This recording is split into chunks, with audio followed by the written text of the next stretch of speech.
আসসালামু আলাইকুম রহমতুল্লাহি ওয়া বারাকাতুহু। প্রিয় দর্শক, আজকে আমি অর্শ বা পাইলস বা গ্যাস, এই তিনটা মূলত একই বিষয়।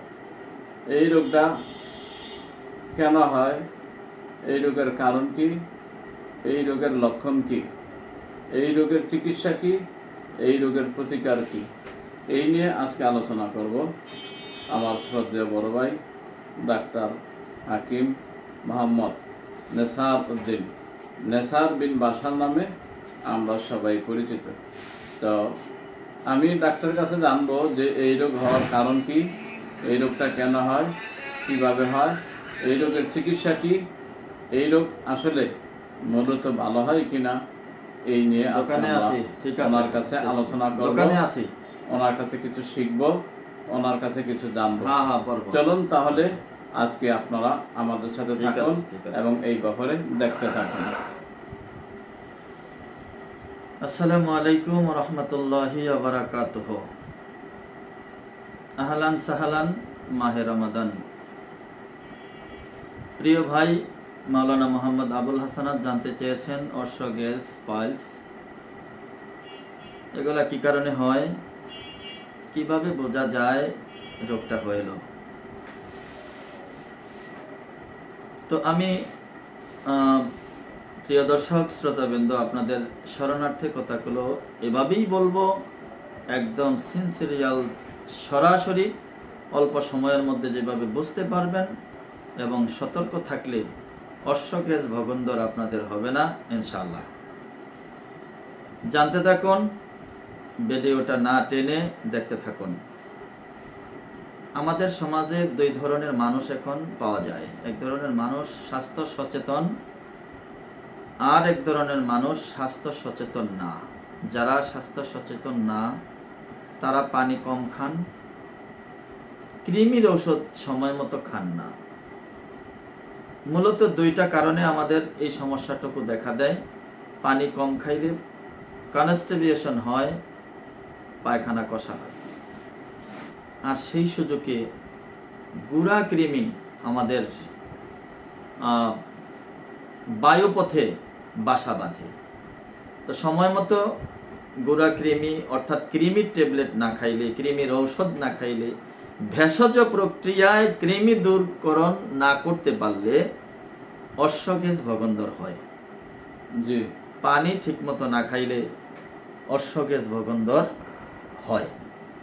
প্রিয় দর্শক, যারা স্বাস্থ্য সচেতন মানুষ তারা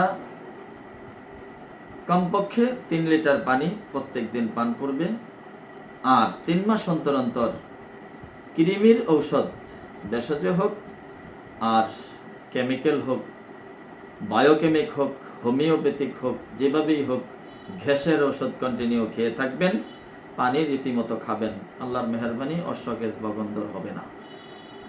অর্শ, গ্যাস, ভগন্দর সাধারণত বায়ুপথে হয়।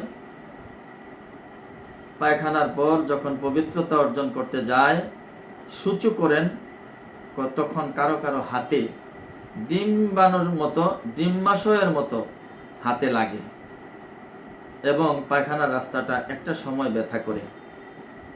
পায়খানার রাস্তা দিয়ে অনেক সময় রক্ত প্রবাহিত হতে পারে। আর যখন এই অবস্থা বুঝবেন, তখনই আপনি বুঝবেন আপনার অর্শ, গ্যাস, ভগন্দরের সমস্যা হয়ে গেছে।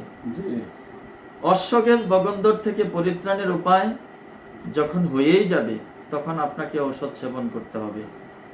আর ঔষধ সেবন যখন করবেন, চেষ্টা করবেন আয়ুর্বেদিক প্রক্রিয়ায় ঔষধ খাওয়ার জন্য। যদিও আয়ুর্বেদিক প্রক্রিয়াটা এখন এলোপ্যাথির মতোই বাজারে পাওয়া যায়। আপনারা সুনামধন্য আয়ুর্বেদিক দোকানে যদি যান, যে গ্যাসের ঔষধ আপনারা খেতে পারেন। ঔষধগুলা আয়ুর্বেদিক প্রক্রিয়ায় তৈরি হয় গাছগাছালি দিয়ে, গাছগাছার ফলমূল তরলতা দিয়ে তৈরি হয়, সেটা ঔষধ ফরম্যাটে হয়।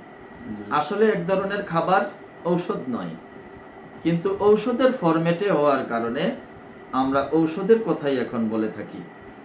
তো আপনি খেতে পারেন মডার্ন হার্বালের একটা প্রোডাক্ট আছে, সেটা হচ্ছে ডি পাইলস নামে পরিচিত। আপনি ডিপাইল সিরাপটা 3 চামচ করে 2 বেলা খাইতে পারেন। জি 12 বছরের নিচে যদি কারো এই প্রবলেম হয় সেই ক্ষেত্রে 2 চামচ করে 2 বেলা খেতে পারেন।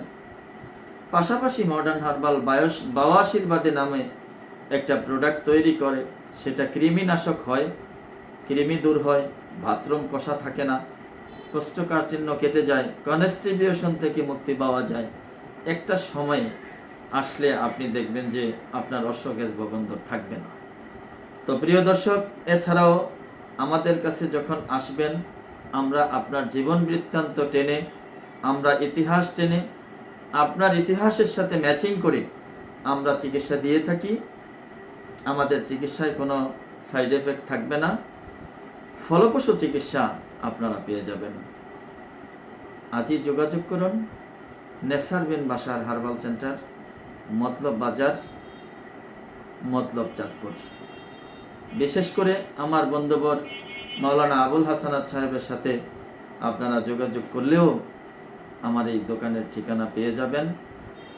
আর দোকানে না আসতে পারলে তার সাথে যোগাযোগ করলে উনি আমাদের কাছ থেকে নিয়ে আপনাদের সেবায় নিয়োজিত উনি আছেন, উনি থাকবেন, ওনাদেরকে আপনারা কাছাকাছি সময়ে পাবেন। মা আসসালাম, আসসালামু আলাইকুম।